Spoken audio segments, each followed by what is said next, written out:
ये मुश्किल नहीं इस दुनिया में कुछ। तू जरा कोशिश तो कर, ख्वाब बदलेंगे हकीकत में। तू जरा हिम्मत तो कर। जिंदगी में कोई उम्र उन्हें थका नहीं सकती, कोई भी ठोकरें उन्हें गिरा नहीं सकती।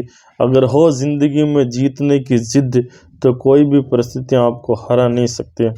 नमस्कार और गुड मॉर्निंग सभी को।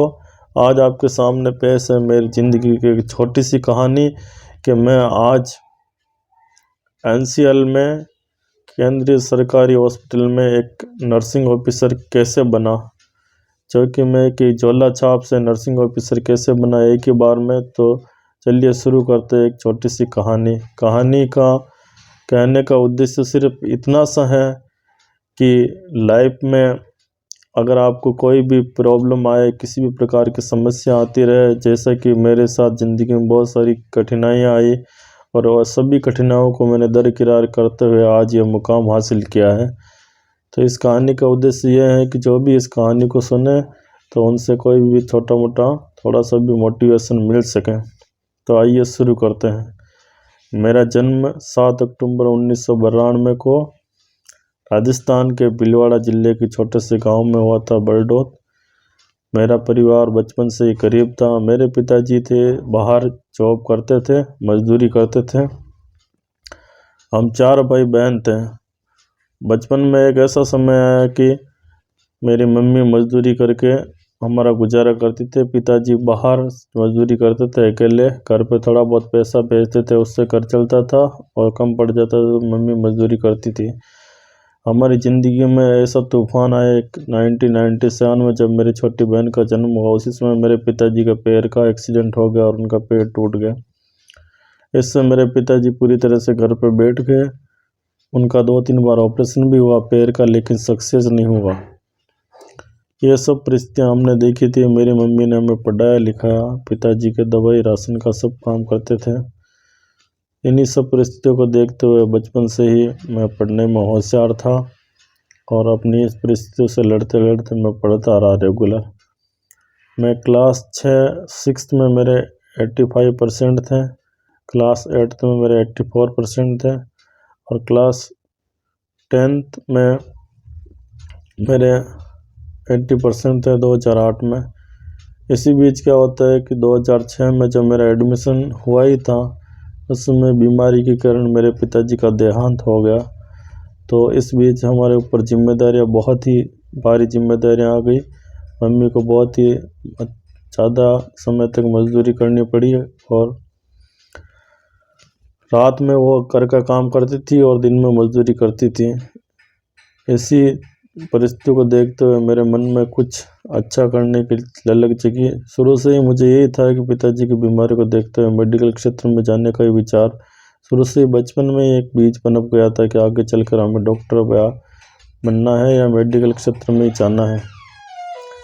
तो इसके बाद क्या होता है कि हम जब भी कोई छुट्टियां होती, गर्मी की दीपावली की छुट्टियां होती थी, तो हम दोनों भाई और बहनें भी उसमें थोड़ी बहुत पढ़ी थी, उसके बाद वो भी घर का काम करने लग गई। बहनें भी जाती थी और हम दोनों भाई छुट्टियों में क्या करते, जब भी किसी की शादी बारात होती थी वहाँ रात में लाइटिंग की व्यवस्था में ट्यूबलाइट पकड़ने जाते थे। कभी किसी के यहाँ मजदूरी करने जाते थे खेतों में, किसी के मम्मी के साथ चले जाते कभी कभी। इसी तरह जब भी छुट्टी होती थी तो हम मजदूरी करने जाते थे, नहीं जाते फिर घर का खेती का काम करते थे। इन सभी काम को करते हुए भी इसके साथ साथ हमने पढ़ाई अच्छी तरीके से जारी रखी। मैं हर बार स्कूल टॉपर रहा। मेरी ज़िंदगी का टर्निंग पॉइंट अब आता है जब मैं 10th पास करके 11th के लिए साइंस बायो लेके मेरे घर से थोड़ी दूर 8 किलोमीटर दूर हमीरगढ़ स्कूल में गया। वहाँ जाने के बाद पूरा माहौल ही बदल गया और मैं गलत दोस्तों की संगत में पड़ गया और वहाँ पढ़ने का माहौल भी नहीं था एक्चुअल में, टीचर भी नहीं थे प्रॉपर और स्कूल बहुत ही वही वीरान सुनसान जगह में था। तो वहाँ अच्छी तरीके से पढ़ाई नहीं और मेरे लाइफ का पहला एग्ज़ाम था जिसमें मुझे 2nd डिवीज़न मिला और 12th में मैं 60% हुआ। इसके बाद मेरे माइंड में पता नहीं क्यों ख्याल आया कि ये 60% अपनी ज़िंदगी के लिए पूरा दब्बा है, क्योंकि 12th तक अपने 10th तक अपने 80% थे और 12th में 60% अपन कुछ नहीं कर पाएंगे। तो मैंने वापस पढ़ने का निर्णय लिया। लेकिन इस निर्णय का सभी ने विरोध किया, क्योंकि अगर आप फर्स्ट डिवीज़न पास होकर रिपीट कर रहे हो तो ये आप ही की गलती है, 1 साल मायने रखता है। फिर भी मैंने सभी के अगेंस्ट जाके अपने आप को चैलेंज किया और पूरे साल मेहनत करके पढ़ा। और पूरे साल पढ़ने के बाद मुझे रिजल्ट मिला 77% साइंस बायो में पढ़े दूसरी बार में उसी स्कूल में। उस स्कूल के प्रिंसिपल ने भी मुझे बहुत अच्छी तरीके से धन्यवाद दिया। और इसी 77% की वजह से मेरा गवर्नमेंट नर्सिंग कॉलेज में एडमिशन हो गया, जहाँ पर फीस भी कम लगी और हॉस्पिटल मेरे घर के पास ही था, 25 किलोमीटर दिल्ली आना जाना हो गया। तो इसी तरह करते करते जैसे तैसे मेरा 1 साल बीत गया। उसके बाद मेरे मन में ख्याल आया, क्योंकि आने जाने के लिए पैसों की ज़रूरत थी, सब कुछ ज़रूरत थी। और बचपन में मेरी शादी भी हो गई, तो मेरी पत्नी भी मेरे साथ रहने लग गई थी। तो पैसों की ज़रूरत के कारण मुझे मजबूरीवश क्लिनिक का काम चालू करना पड़ा, जो कि गाँव में छोटा मोटा मेडिसिन देने। इसी तरह धीरे धीरे मैं क्लिनिक का काम करता गया और सीखता गया। इसी तरह मेरी ट्रेनिंग भी चलती रही। 2015 में ट्रेनिंग कंप्लीट करने के बाद मैंने फुल टाइम अपना क्लिनिक चालू कर दिया। सुबह 8 से शाम को 8 मैं पूरी तरीके से क्लिनिक चलाता। उससे पैसे भी अच्छे आने लगे, जिससे मेरा घर परिवार भी चलने लगा और मेरी ज़रूरतें और परिवार की ज़रूरतें भी पूरी होने लगी। इसी के साथ साथ मैंने पोस्ट बेसिक BSc नर्सिंग भी कर लिया प्राइवेट कॉलेज से। और वहाँ क्लासें कम लगती थी, तो कभी कभी जाना पड़ता था। उसमें भी मैंने बिना कॉलेज जाए अच्छी तरीके से घर पे क्लिनिक के साथ साथ मेहनत करते हुए उसमें भी 70% मार्क्स हासिल किए। और इसके साथ साथ मैं एम्स के जितने भी पेपर थे वो सब देता रहता था, साथ में कंपटीशन एग्ज़ाम, और अपने दोस्तों से भी कनेक्ट रहता था। इसी बीच ज़िंदगी में ऐसा मोड़ होता है कि अक्टूबर महीने 2018 में अपना रजिस्ट्रेशन रिन्यू कराने के लिए जयपुर गया था। वहाँ पर मेरे 2 दोस्त पहले से ही कंपटीशन की तैयारी कर रहे थे। मैं उनके रूम पर रुका तो उन्होंने मुझे मोटिवेशन दिया कि ज़िंदगी भर झोला छाप का काम कब तक करते रहोगे, अभी वैकेंसी आ गई है, तुम यहाँ आ जाओ, कुछ महीने पढ़ाई कर लो तो तुम्हारा सिलेक्शन हो सकता है। तो मेरे दिमाग में वो बात बैठ गई। मैं घर आया, अपने परिवार वालों को बताया, तो परिवार वालों ने बिल्कुल मना कर दिया कि तू इतने दिन रहेगा तो घर का खर्चा कैसे चलेगा, तेरे बीवी बच्चों को कौन पालेगा। मेरे 2 बच्चे भी हो चुके थे उस समय तक, तो सब कुछ था, प्रेशर था और मेरे पास पैसे नहीं थे।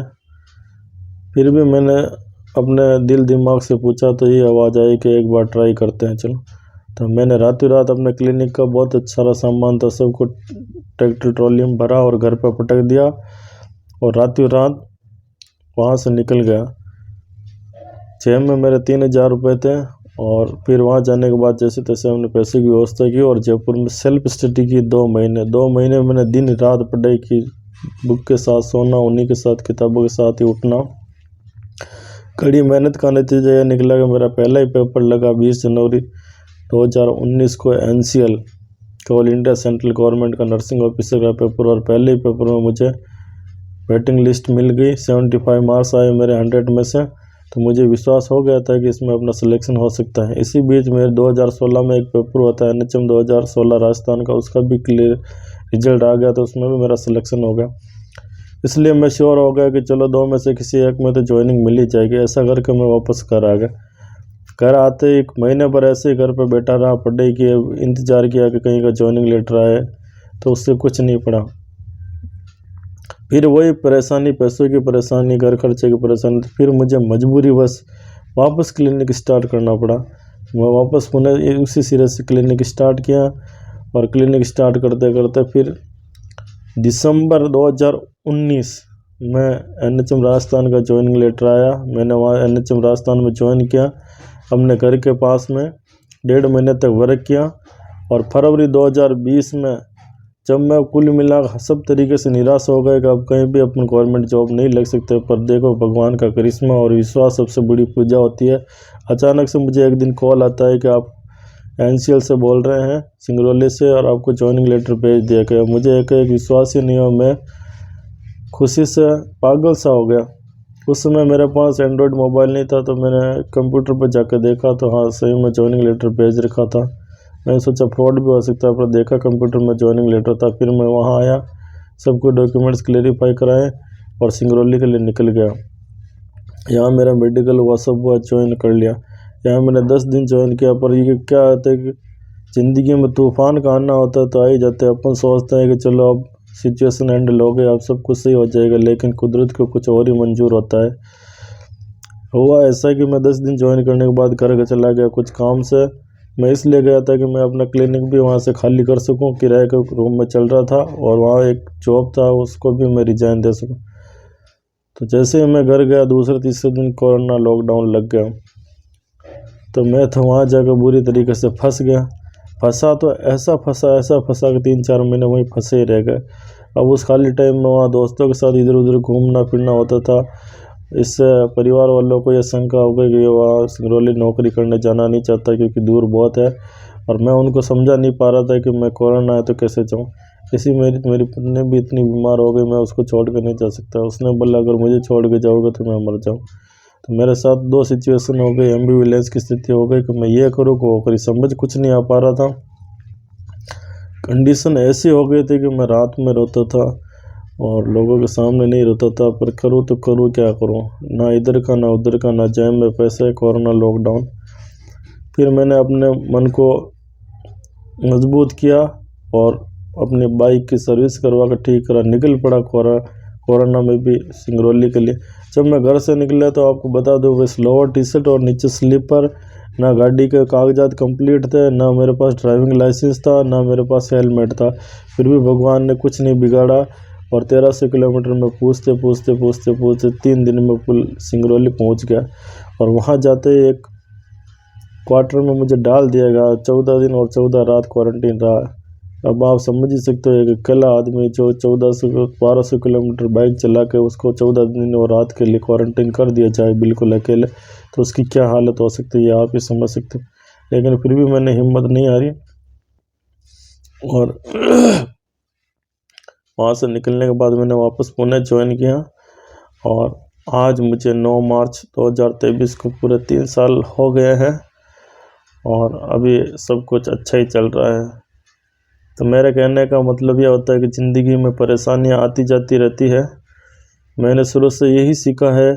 जब मैं 12th वापस रिपीट कर रहा था तो मैंने एक ऑनलाइन बुक खरीदी, जिद करो और सफलता पाओ, नीरज इंदु करके लेखक है, उनकी कोई पुस्तक है।